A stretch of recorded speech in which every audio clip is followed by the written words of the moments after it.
जय माता दी। आज जानकारी लेकर आए हैं अष्टमी पूजन के ऊपर कि अष्टमी पूजन कितना महत्वपूर्ण है। हर घर में मां अष्टमी का पूजन होना चाहिए। अष्टमी के दिन आप अष्टमी व्रत कथा सुन सकते हैं और अपने घर के देवी देवताओं और कुल देवता को भोग दे सकते हैं। अष्टमी का दिन और चैत्र नवरात्रि का अष्टमी का दिन इतना ज्यादा महत्वपूर्ण होता है कि आप इसका अनुमान भी नहीं लगा सकते। इस दिन अपने घर में भोग लगाना बहुत आवश्यक होता है। तो आज हम आपको बताएंगे कि अपने घर में अष्टमी माता का कैसे पूजन करना है, खास करके आपको भोग कैसे लगाना है। क्योंकि अष्टमी माता की व्रत कथा तो आपको मिल जाएगी ऑनलाइन देखने के लिए, सुनने के लिए, लेकिन भोग लगाने की विधि हम आपको बता देते हैं कि किस प्रकार से भोग लगाना है जिससे कि आपको कोई भी परेशानी ना हो। देखिए, सामान्य तौर पे आप भोग बनाते हैं घर में, जब आप कन्या भोजन करवाते हैं तो माता को भोग लगाने के लिए आप बनाते हैं चने की सब्जी बनाते हैं, पूरी बनाते हैं, भजिए बनाते हैं, हलवा और खीर बनाते हैं। लेकिन अष्टमी के दिन जब प्रसाद बनता है तो किस तरीके से भोग लगाना है वो हम बताते हैं। देखिए, अष्टमी के दिन आपको मुख्य रूप से बनाना होता है पूरी, हलवा, खीर, भजिए। तो हलवा और खीर में से एक सामग्री आप उपयोग कर सकते हैं बना के माता को भोग लगाने के लिए। अच्छा, ये सिर्फ माता का भोग नहीं होता बल्कि कुल देवी कुल देवता सभी का भोग होता है। तो इस प्रकार से आपको पान के पत्ते, लौंग, इलायची, मिष्ठान में आप कोई मिठाई रख सकते हैं और आप उसका भोग लगाएंगे। भोग आप कंडे पर या हवन कुंड, दोनों में से जो भी माध्यम उपलब्ध हो उसमें आप लगा सकते हैं। खास करके अगर साधक साधिकाएं जो हैं, जो घर में अष्टमी के दिन हवन करते हैं, वो फिर हवन कुंड में ही भोग लगाएंगे।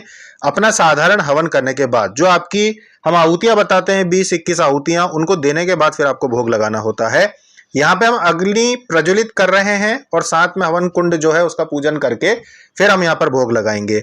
ध्यान रखिएगा कि अष्टमी के दिन जो भोग होता है वो किस प्रकार से लगाना है वो हम यहाँ पे आपको बताएंगे, जिससे कि आपसे कोई गलती ना हो। भोग कंडे पे लगा रहे हो चाहे हवन कुंड में लगा रहे हो, कुछ प्रमुख बातें हम आपको बता रहे हैं, वो आपको करना है। तो यहाँ हमने प्रसाद बना के रख लिया है, हलवा रखा हुआ है, हमने चने की सब्जी रखी है यहाँ पर जो कि मीठी है, मतलब चिरकी नहीं है, मिर्ची वाली नहीं है।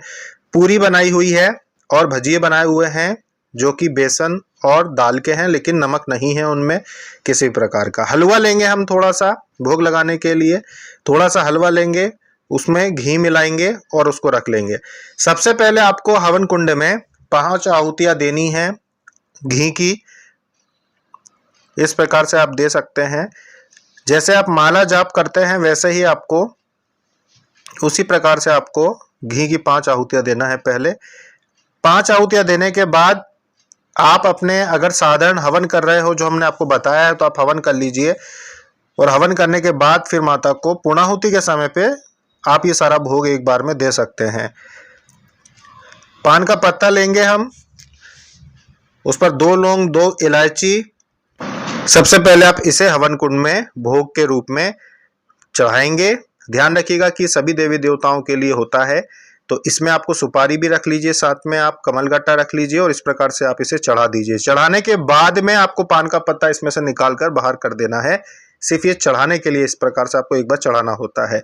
इसके बाद जो भोग लगता है वो प्रमुख जो आपने प्रसाद बनाया है उसका भोग लगेगा। अच्छा, जिन्होंने पहले हवन करना हो पहले हवन कर लेना, उसके बाद में अंत में पूर्णाहुति के समय ये भोग लगाना, फिर पूर्णाहुति का नारियल डालना।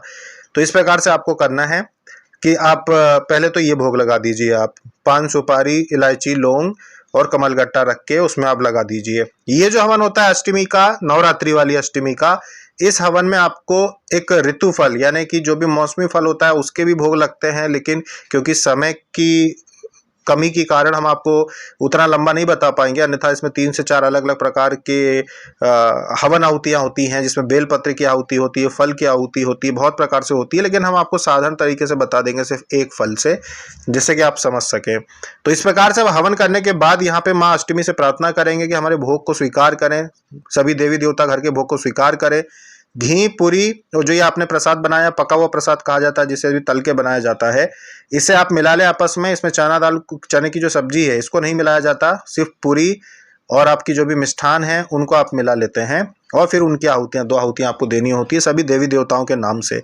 तो सब इसके बाद आप ये दे देंगे, जब पान के पत्ते का आपने एक बार पहले जो भोग दिया था उसके बाद आप ये दे दीजिए, फिर गुड़ और घी मिलाकर भी आप दे दीजिए। जैसे कि हम हर बार बोलते हैं कि गुड़ और घी की अगर आहुति आप दे देते हो तो सभी प्रकार की कमी जो होती है भोग में वो दूर हो जाती है।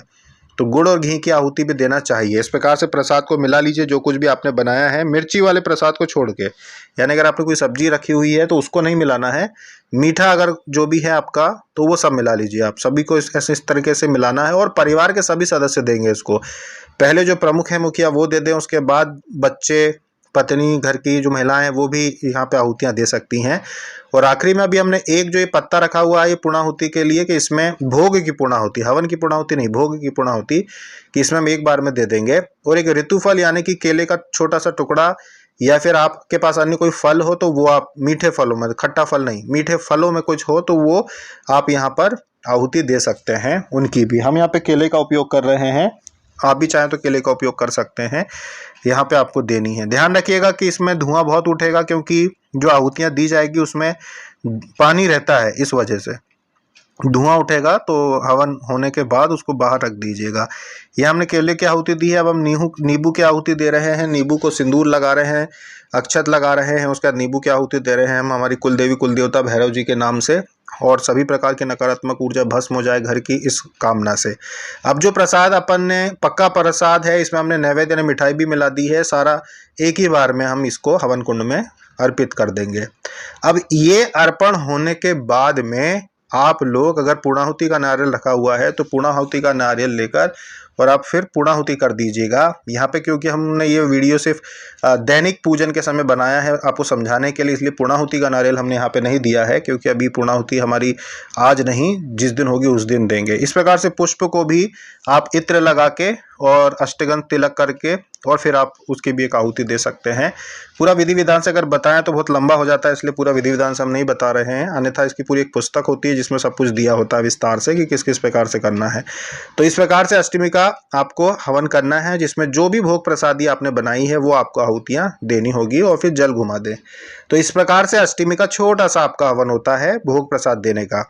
अगर आप हवन नहीं भी करते हैं तो प्लेट सजाकर माता के सामने रख सकते हैं और प्रार्थना कर सकते हैं।